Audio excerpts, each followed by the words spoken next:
อีกขั้นอันนี้มีคนสิเอาตัวไปเลี้ยงแล้วนี่มีคนสิเอาตัวไปเลี้ยงเลยเนาะเด้เห็นบอกเขาเมนมาเขาจะได้ตัวไปน้ำนี่ไปอยู่น้องเขาบอกไปบ่ได้บ่เขาว่าเขาให้เงินตัวน้อยโพดแล้วเขาสิเอาไปเลี้ยงบ่ไปบ่ได้หรอกให้แต่เดือน1 5 ล้าน1ว่าให้น้อยโพดกินหลายโพดเฮาน่ะไปบ่ได้ว่ามันทุกทีนั่งอยู่น้ำเก่าสูงดีแล้วเนาะนี่แหละทุกคนคอยบอกตรงๆเด้อถึงว่าสิได้เงินหลายให้เดือนละ20 ล้านว่าง่ายๆซะส่วนเราไปอยู่นั่นแล้วเอาบ่ไปเป็นอย่างคือว่าบ่แม่นว่าติดคอยดอกเราไปอยู่นอกบ้านบ่ได้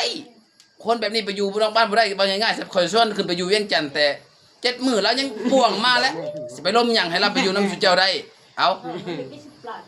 ไปอยู่7 มื้อแล้วใครสิมาแล้วอันน่ะแล้วว่ามาอยู่บ้านตอนที่แรกน่ะขอยชวนเมียเราไปน่ะทุกคนขอยชวนบ่แม่นขอยชวนเมียขอยชวนเราไปน่ะเมียเราเห็นองค์ขี้ข้านถ่ายคลิปน้ำพนนี้เมียเรายังหายแล้วและเมียเราบอกว่าคันเป็นอันนี้แหละบ่ให้ถ่ายคลิปน้ำข่อยแล้วล่าสิไปจ้างให้มาเลี้ยงเขาคือเก่าเมียเราแต่ก่อนแม่นบ่ข่อยบ่เอาแต่ก่อนนะแม่นบ่แน่ว่าน้องไทยบ้านเนี่ยผัวไปเวียงเห็นผัวถ่ายคลิปผู้ชายแล้วเมียว่าสิย่างกันเป็นอันนี้น่ะเดี๋ยวมาคอยสิไปจ้างให้มาเลี้ยงดีกว่าเมียเราว่าน่ะ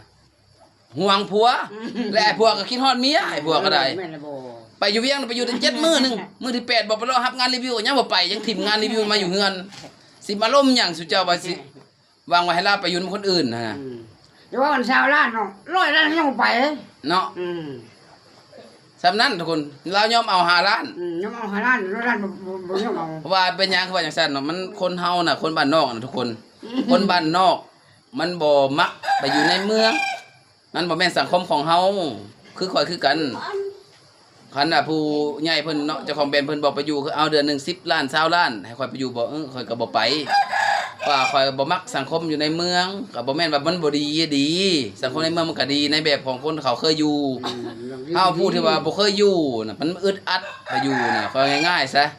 มันอึดอัดใจไปอยู่ไสมันก็บ่คักแนมไปทางใดก็บ่คือบ้านเฮาเฮาแต่คนเกิดมาใหญ่มาอยู่นี่มันลึงกับวิถีชีวิตแบบนี้มันมักแบบนี้ว่าง่ายๆซะถึงว่าจะได้น้อยด้วยความภูมิใจเฮาอยู่บ้านเฮาบ่ได้เป็นลูกน้องผู้ใดเฮาหาเงินด้วยตัวเองเป็นนายของตัวเองหาเงินของตัวเองได้น้อยก็เอาน้อยได้หลายก็เอาได้ตามที่เฮาหาได้อันสังคมของคนบ้านนอกเฮาจะประมาณนี้ทุกคนบ่แม่นว่าบ่อยากได้เงินหลายอยากได้อยู่แต่ว่าบ่มักบ่อยากอยู่มันบ่ลึงง่ายๆซะแนมไปทางใดก็มีแต่ตึกมีแต่เฮือนก่อเฮือนดีบ้านเฮาแนมไปทางใดก็สะอาดตามันมีแต่ไม้มีแต่หยังให้เบิ่งธรรมชาติก็แม่นอยู่แน่อดแน่กินแน่น่ะกินบ่แซ่บขึ้นในเมืองดอกก็เข้าใจแต่ว่าเฮามักแบบนี้ดิเฮามักในสังคมแบบนี้ทุกคนมักความเป็นธรรมชาติความเป็นบ้านนอกเฮาอยู่มาแต่น้อยจนใหญ่เฮาลึงแบบนี้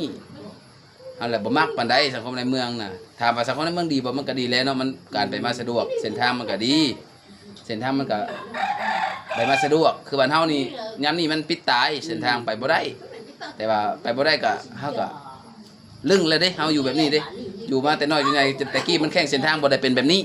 มันแข่งกี่ไร่กว่านี้เฮาก็ยังอยู่มาได้แล้วแต่ตอนนี้สำนี้ซิตี้เฮาก็ยังบ่ได้อันน่ะนั่นแหละทุกคนมีสำนี้แหละ